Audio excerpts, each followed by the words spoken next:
Buenos días con todos, mi nombre es Gustavo Solís y le voy a hablar sobre la derivada de una función. Como pueden ver aquí hay una función.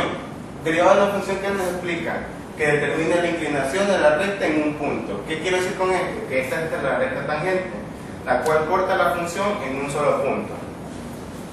Como ustedes pueden ver, aquí hay una función y la recta tangente está cortando. Por un ejemplo, en una loma está apoyada una tabla, una loma normal, curva, en el cual está apoyada una tabla, dice que ahí solo toca en un punto, pero si fuera en algo plano, dice que toparía en muchos puntos, en varios puntos. Aquí le vamos a explicar de manera más detallada de qué manera se deriva esta fórmula de aquí. Como ven, aquí hay una función y aquí hay una inclinación. Aquí hay dos puntos, f de x la vamos a llamar y f de a.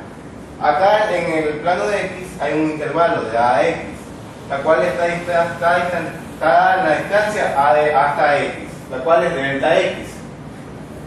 Acá delta y, la cual está en el paralelo al eje de y. En esto vamos a hacer la tangente, en este ángulo rojo que ustedes pueden observar aquí. Nos dice que la tangente es igual a seno sobre coseno, a delta y sobre delta x. Seno, ¿qué nos quiere decir? La altura, delta y, coseno, el ancho. Aquí está, aquí como ustedes pueden observar, nos dice que la recta secante, o sea, la que viene así, no corta en un punto, sino que atraviesa toda la función. Pero la recta tangente nos dice que corta en un solo punto. Y cuando vemos que estos dos puntos se van uniendo poco a poco, corta en un solo punto. Esa es la que la llamamos la recta tangente. ¿Qué nos quiere decir con esto? Entonces, que delta y sobre delta x, que es tangente, vamos a pasarla acá, que dice límite de x cuando tiende a f de x menos f de a, que es delta y. F de x, este intervalo va a ser restado de f de x menos f de a.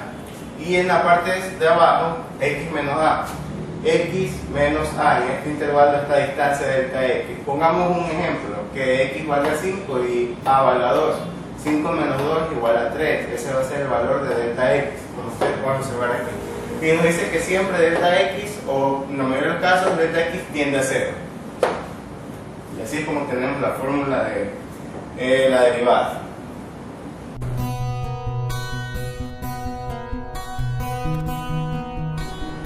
Bueno, mi nombre es Andrés Montero.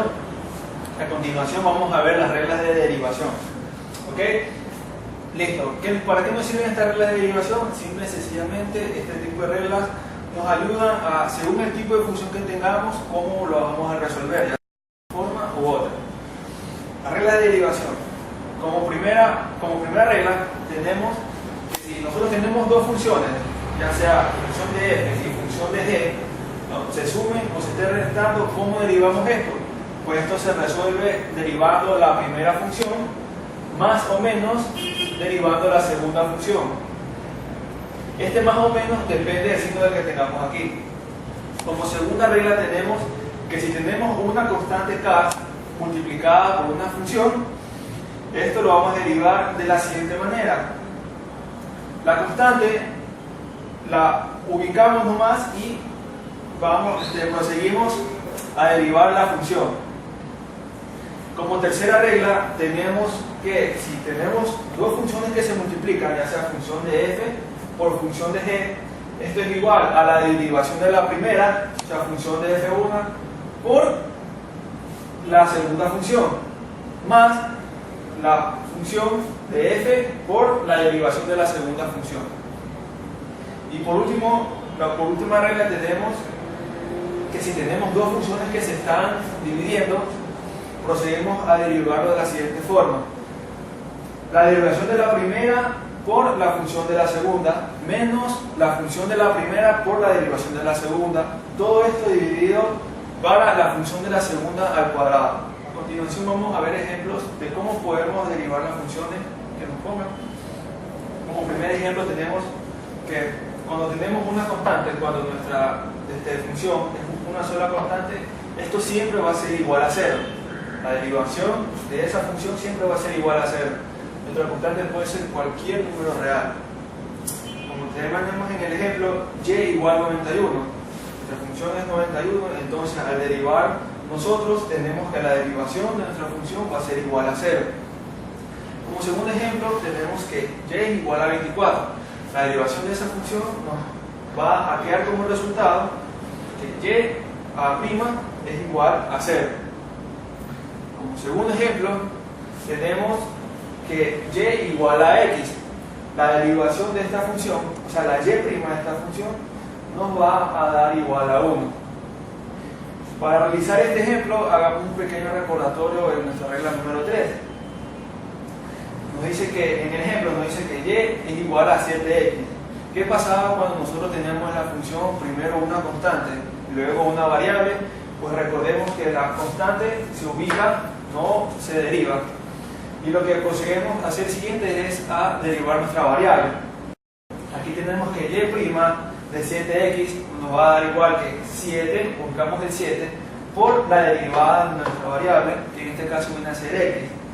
Entonces el resultado de nuestra variable x, como ya lo tenemos acá, va a ser igual a 1. Entonces el resultado de nuestra derivada va a ser que 7 por 1 va a ser igual a 7. Tenemos aquí otro ejemplo. Nos dice que y es igual a 3x. Procedamos nosotros a derivar esta función. Nos dice que y', primero ubicamos nuestra constante, en este caso viene a ser 3,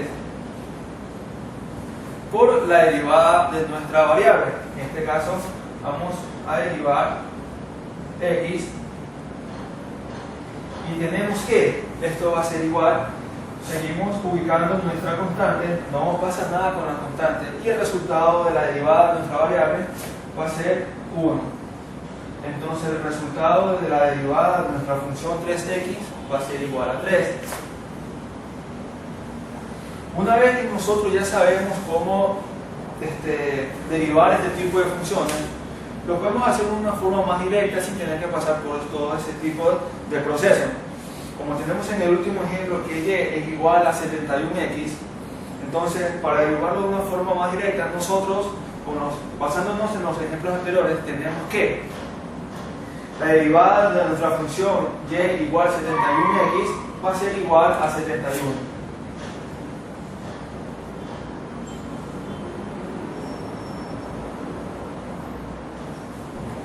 En el siguiente ejemplo tenemos que el modelo de nuestra función va a ser igual y igual a x elevado a una potencia n.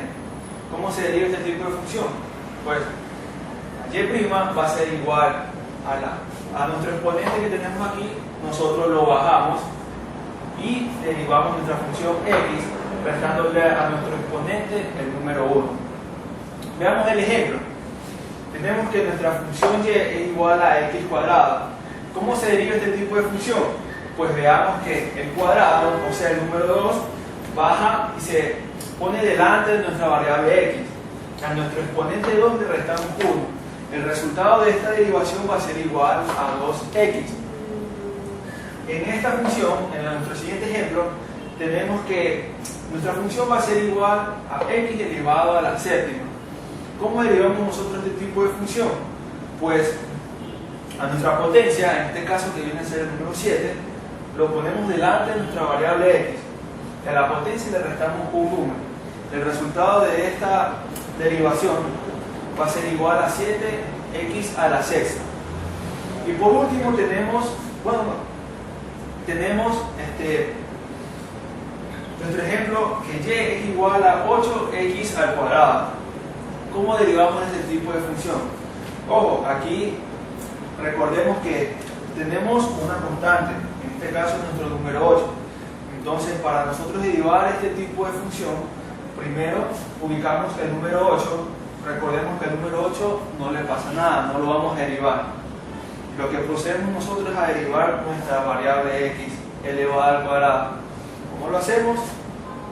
Pues simplemente bajamos el número 2, lo ponemos delante de nuestra variable x, 2, y a nuestra variable le restamos un número en el exponente. Entonces quedaría x. El resultado de nuestra derivación de esta función nos queda que 8 por 2 es igual a 16 y nos queda a x. Entonces el resultado de nuestra derivación en esta función va a ser 16x.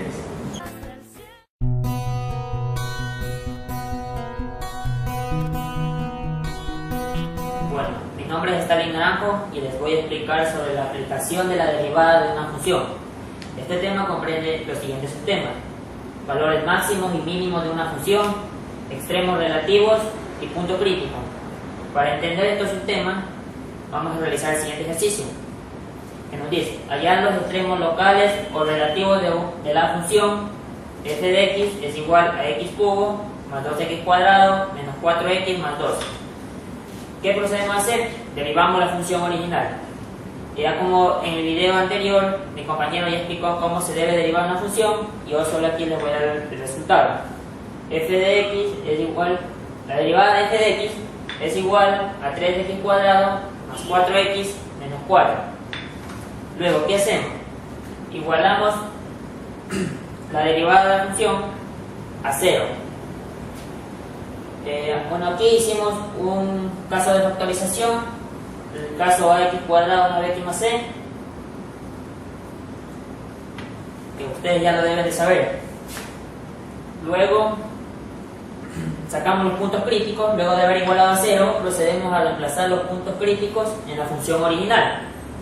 La función original es f de x igual a x cubo más 2x cuadrado menos 4x más 2. Reemplazamos el primer punto crítico en la función. Esto me da igual a ¿qué? A 2 tercios al cubo más 2 que multiplica 2 tercios elevado al cuadrado menos 4 por 2 tercios y más 2, que me da un resultado de 14 sobre 27 avos, que es igual a 0,52, el mismo que es el mínimo relativo de la función. Lo mismo realizamos en el siguiente reemplazo, con el siguiente punto crítico, que es menos 2. Menos 2 al cubo, más 2 que multiplica menos 2 al cuadrado, menos 4 que multiplica por menos 2 y más 2. Esto me da igual 10, que es el máximo relativo de la función. Gracias.